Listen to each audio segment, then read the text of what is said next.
So this is Christine Vitale. This is the group Harmony Alley. This is 89.1 FM. This is WFDU Teaneck. We're about to go into our second hour, and we're going to begin our Sinatra-centered party because I got some folks from Fort Lee here, and we're just going to celebrate this whole thing together, and we'll tell you all about it. So stay locked. Hello, this is Tom Myers from the Fort Lee Film Commission. Hey, Christine. All right, how you feeling, Tom? How you doing over there? I'm doing good. I'm feeling very doobie-doo tonight. All right, doobie-doobie-doo. And Lizette from the GW Grill in Fort Lee. Hello, everybody. It's good to see you guys again. Yes, I mean, it's been a couple weeks, you know. It's amazing, Christine. I mean, I thought you had a small studio, but this revolving stage and the ceiling that opens up under the stars, this is like the Riviera nightclub in old Fort Lee. Well, that's what we're trying to do, capture that Fort Lee feeling here. I see it. We're doing this Sinatra sing-off. It's a competition for crooners. And Lizette, you've been screening the crooners to be sure that they're of high caliber talent and well suited for competition, I'm sure? Yes, I'm sure. I'm making sure that everybody also does not repeat songs. And he has such a wide selection to choose from. And the true crooners that have that ability to know his full range of, music have been blessed enough for me to choose music of all different standards of his, style. So I'm glad that I'm not getting repeat choices. It's not just New York, or anything like that, or the summer winds. It's good. Just not to give a lot away, but all of us at the Fort Lee Film Commission thought about this for a long time. We seem to be celebrating Sinatra every year as we learn more and more about the once famed Riviera nightclub atop the Palisades that stood there in two forms from 1931 through January of '54. Sinatra was a big part of his life. We're not going to tell you all of it right now, but that was one of the big venues. And what I will say is, Sinatra's whole career could be measured in a very small geographic space, from Hoboken to Angua Cliffs and back to Fort Lee. And that led him to the road to Hollywood. And we were lucky enough to meet an old friend of mine who's actually very young, but we go way back. Lizette works at the GW now, does PR, and I talked to her about this, and she had some great ideas. And the thing to remember is the GW Grill is about 1,000 yards away from the old Riviera, where Sinatra made his great comeback and performed quite a lot. So, Lizette, it's great that you could make this happen for us after all these years. I really need to point out the relevance of the standards and how many of them Sinatra actually recorded. There are literally thousands, and the best songwriters of his era were writing from. And if you think about it, this is a guy that starts off in the big band era with people like Tommy Dorsey, Harry James, and right up to Quincy Jones. I mean, it's remarkable.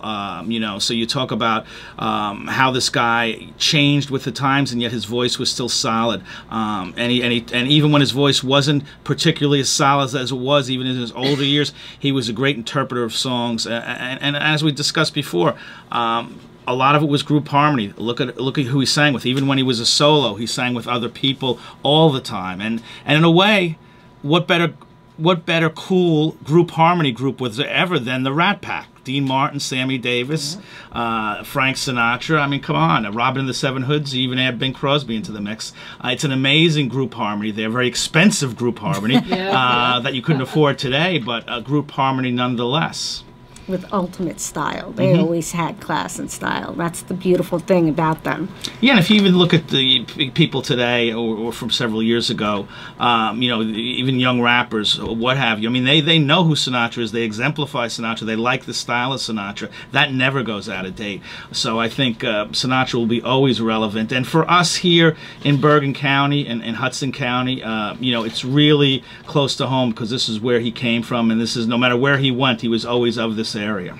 Well, and this event sponsored by the Fort Lee Film Commission is really important because we know how relevant Sinatra was also to film. Absolutely. In his day, and just to hook this story up to a place where your listeners can go today to hear live music as well as see film, the Jersey Lowe's, the landmark Lowe's in Journal Square, Friends of the Lowe's. I know people with that organization, Colin Egan and Patty Giordano. They do great things in the city of Jersey City there. with music and film, and they do show Sinatra films on occasion there. But when you go there, remember, there's a lot of history on that stage. This is where a teenaged Frank Sinatra in the early 30s took his then girlfriend Nancy, who he later would marry, who was from Jersey City. Frank was from Hoboken, and they saw a film there. And in those days, before film, you also had musical groups or singers, and there was a particular young crooner there who was taking the nation by storm in 1931, and Sinatra heard him, saw him, and told his girlfriend, I'm going to be him. And that singer on that stage in the Landmark Lows was Bing Crosby. And years later, he ended up working with Crosby very closely. So it's very interesting how Sinatra took that dream, made it a reality, and it all happened here. But this is going to be a great night. I mean, on December 12th. I'm really looking forward to it. And now I know what you guys are all about with the whole dress thing. I have to step my game up. Oh, you will.